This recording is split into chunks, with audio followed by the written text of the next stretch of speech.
She's young, she's dynamic, and she wants to change the world for the better. Social entrepreneur Fiza Farhan talks to Pinnacle about her accomplishments and achievements at such a young age.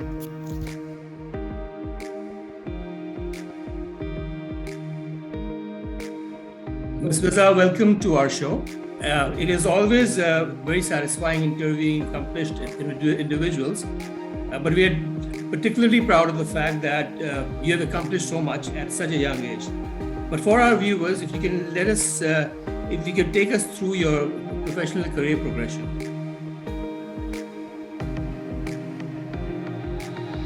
Absolutely, I'll be happy to do that. The career progression, okay, so it all kind of naturally evolved. I always like to be very honest in my interviews. So when people ask me that, when did you decide to do what you're doing now? I tell them that I never decided. It wasn't something that I was born with, that I want to be who I am today.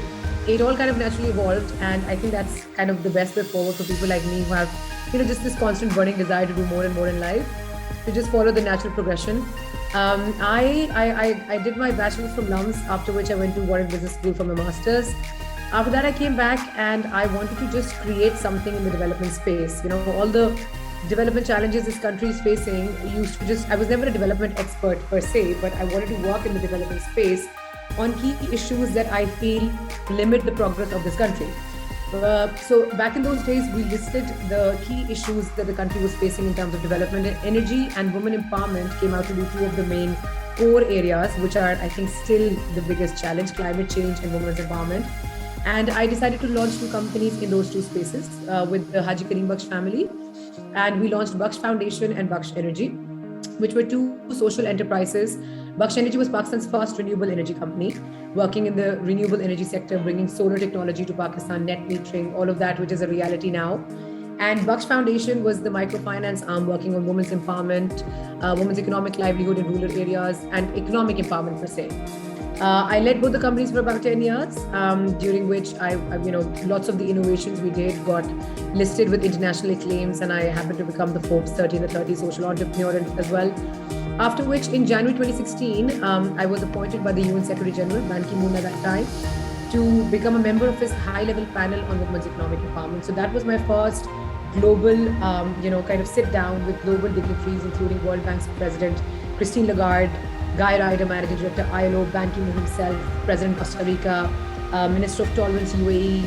And that was where I realized on a global level that how important and magnanimous this issue of women's empowerment is, and what all needs to be done in this space, from the formal sector to the informal sector. It was a wonderful experience, and I continue to work in that space now.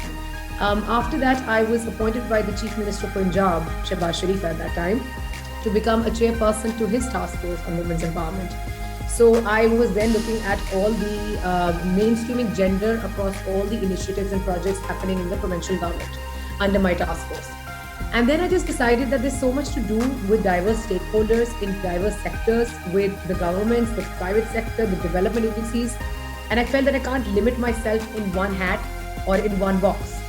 So I decided to become, in June 2016, I went off and expanded my wings of horizon and decided to become an independent advisor who is now working across the board with various UN agencies, development sector organizations, local governments, international governments, private sector, and I'm working on various development agendas now. So gender, climate change, SDGs, youth, transgenders, and more importantly on partnerships.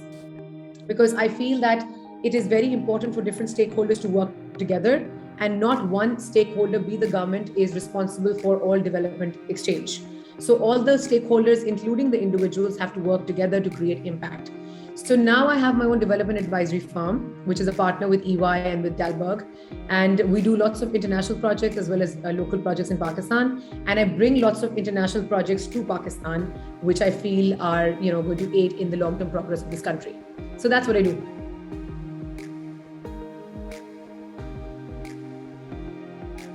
Yes, we were coming to that. One of your achievements has been that of a social entrepreneur. And having been in the list of Forbes 30 under 30, if I'm not wrong, what are the responsibilities of a social entrepreneur, and how does it differ from the traditional kind of entrepreneur?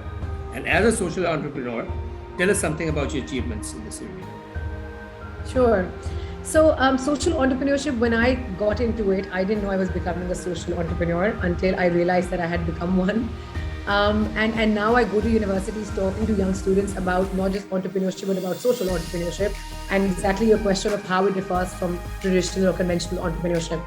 For me, social entrepreneurship is basically to create a business out of something good that you're giving back to the society.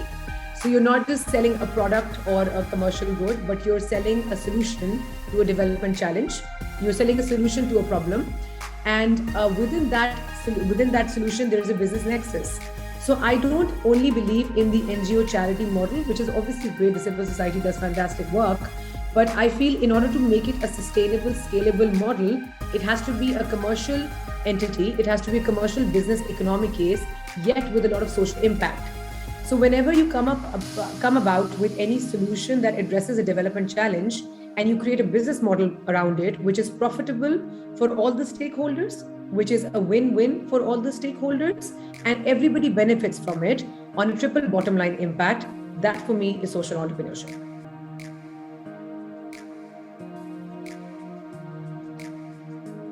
Now, as an independent development advisor, we would like you to talk about the local and international projects that you have been pursuing. And given the fact that each of these projects have different dynamics, how do you manage to reconcile all them together? It's quite a challenge. I was looking at your LinkedIn and there were about 30, 40 projects at least. So how do you manage to do all of them together? Or are they happening at different time periods and time zones? You see, I feel that, I'm the sort of person who has to be constantly challenged, who has to be constantly taken out of my comfort zone and make me realize that, oh, mujhe to kuch nahi aata. And I have to start learning from scratch and I have to start building from scratch. So I think all these very diverse development challenges that I'm addressing, all these very diverse development agendas that I'm looking at, from, as you rightly said, from climate change to power projects to women in the private sector space, to women empowerment in the informal space, to the banking industry, to education, to youth, to transgenders now as well. I feel that every development challenge, has underlying solutions hidden within it, which have the same philosophy, whereby you're actually just looking to create a workable win-win proposition to address any problem. But within each project, I have lots of learnings. I think with every project, I kind of upgrade my intellectual capacity as well, my intellect as well, because I end up learning a lot. I'll give you a recent example of this project I was doing with UNDP for a global climate fund initiative that they were doing, which was on markhor and wildlife hunting and trophy hunting in KPK and Balochistan, whereby trophy hunting is obviously a very sacred sport, and the bounties of that trophy hunting are not being fully absorbed by the communities. Now, within that, my role was to safeguard gender and to safeguard social and environmental hazards. Now, that was a completely different realm for me, like markhors and trophy hunting and bounty hunting. But it was such a rewarding experience to create opportunities for women's economic empowerment within that trophy hunting model, which were unheard of. And I feel every project of mine gives me a platform to create new realities, to create new opportunities, to open new doors, and to just create something that was unheard of before. So earlier, I used to do that with my two social enterprises by launching different innovative projects all the time, which earlier everybody, जब हम launch करते थे, तो even my teams used to say that, "Ma'am, ये तो कभी किसी ने नहीं किया." And I used to say, well, exactly, that's why we're doing it, क्योंकि कभी किसी ने नहीं किया. Now I feel that with all this diverse ecosystem of advisory portfolio around me, I get that opportunity to innovate and to create in multiple areas, in multiple sectors, impacting so many people. It's beautiful, and not just in Pakistan, but globally. So it gives me a lot of opportunity to bring global best practices to Pakistan, like the Male Champions of Change project that I've launched. And it allows me to take success story from Pakistan globally as well. So I feel it's a very good linkage with global alliances that this advisory realm of mine opens up for.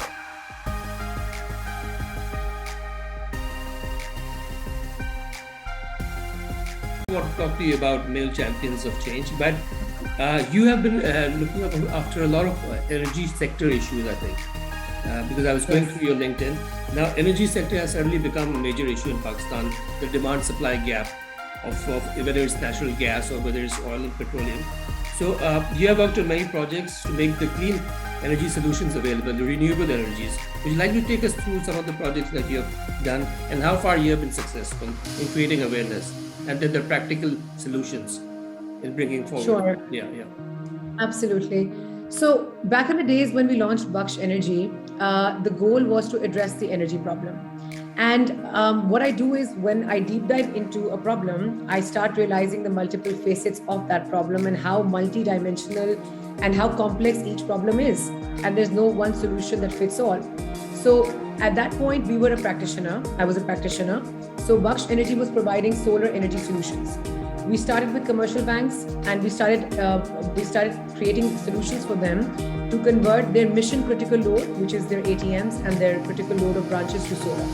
We went to the dairy industry and we realized the critical load for them is milk chillers, the load that they have to run, and if it does not run, the business model collapses.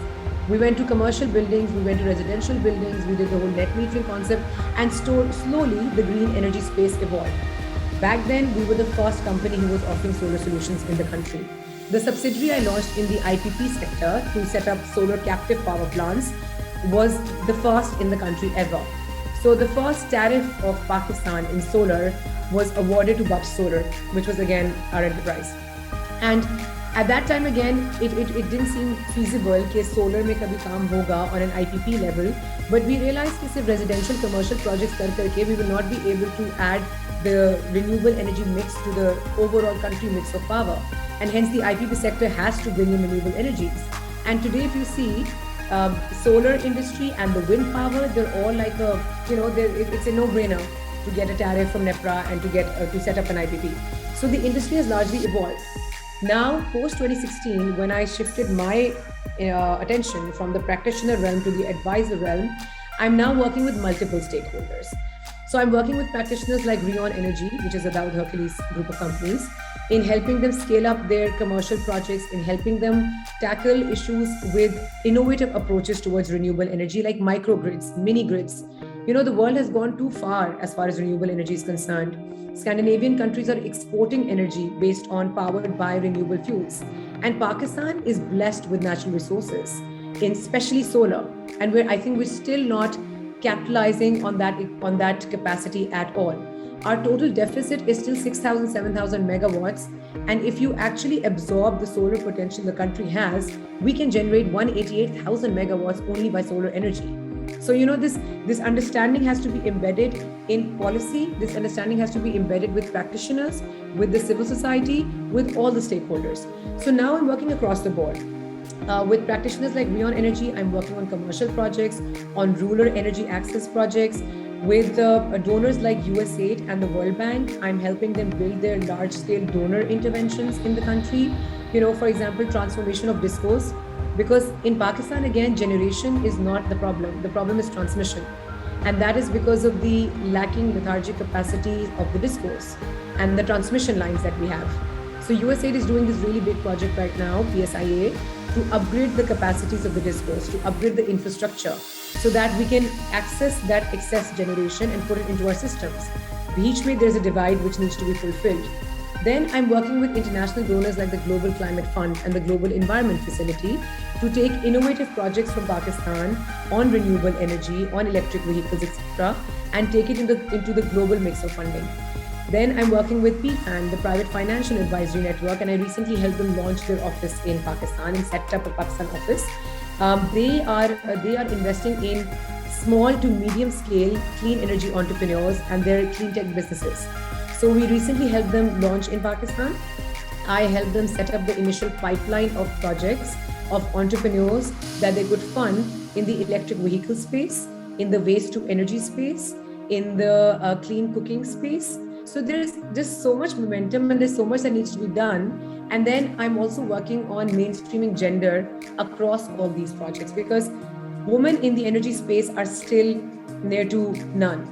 Back in the days, I used to be the only woman in a room full of 100 men, 200 men in the energy space. There were literally and factually only 2 women in the space back then, myself and the MD of BBDB, Nisania, who's a very good friend now. And I realized that while we catalyze and innovate the energy space, we need to also create space for women to come in this space, right? So now I'm working with PFAN, with lots of other international agencies in mainstreaming and cross-cutting gender through these networks we're calling Women in Energy Networks. I'm the regional advisor for PFAN now for gender and for mainstreaming gender in the clean energy space, because I was recently appointed by the Prime Minister on the board of the Diamond Basha Dam project. And after all these years, I was again the only woman not on the table, but also in the room and the building.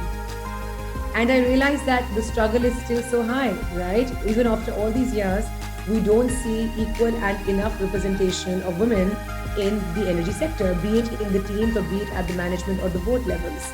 And I feel now, earlier I used to be the only woman in a room, and now I'm the only woman on a table, which gives me a lot of ownership and responsibility to break those glass ceilings for all those other women who want to enter the sector.